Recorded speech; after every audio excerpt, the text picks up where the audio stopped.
আর মাত্র কয়েক ঘন্টা পরই ত্রয়োদশ জাতীয় সংসদ নির্বাচন অনুষ্ঠিত হবে।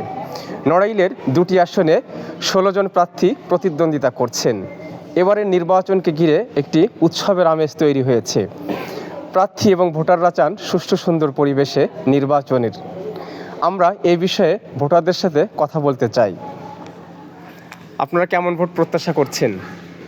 আমরা আশা করি এবার খুবই উৎসবমুখর ভোট হবে এবং খুবই ভালো ভোট আমরা যারা ভোটার আছি দিতে পারবো, আমরা আশাবাদী।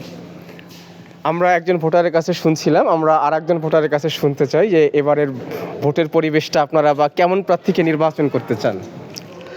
আমরা এবার যোগ্য প্রার্থীকে বেছে নিব এবং উৎসবমুখর পরিবেশের মধ্যে দিয়ে ভোট অনুষ্ঠিত হবে। নতুন লাইফবয় অ্যালোভেরা শ্যাম্পু, চুল করে ন্যাচারালি স্ট্রং, মাত্র 2 টাকায়।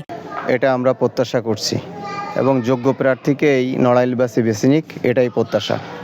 আমাদের আর একজন ভোটারও আমরা দেখছি, তিনি আছেন। আমরা তার কাছ থেকে একটু জানতে চাই যে এবারের নির্বাচনে আপনারা কেমন প্রার্থী চান বা নির্বাচনের দিন কেমন পরিবেশে ভোট দিতে চান?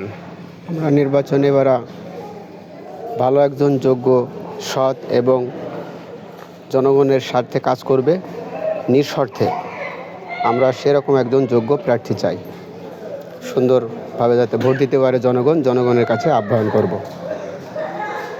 আমরা ভোটারদের কাছ থেকে শুনছিলাম যে তারা আসলে তাদের প্রত্যাশার কথা বলছিলেন যে একজন সৎ, যোগ্য এবং সুষ্ঠু সুন্দর পরিবেশে, একটা উৎসবমুখর পরিবেশে ভোট গ্রহণ অনুষ্ঠিত হবে, এমনই প্রত্যাশা ভোটারদের। এই ছিল নড়াইল থেকে ভোটের পরিস্থিতি। ফরহাদ খান, ডিবিসি নিউজ, নড়াইল।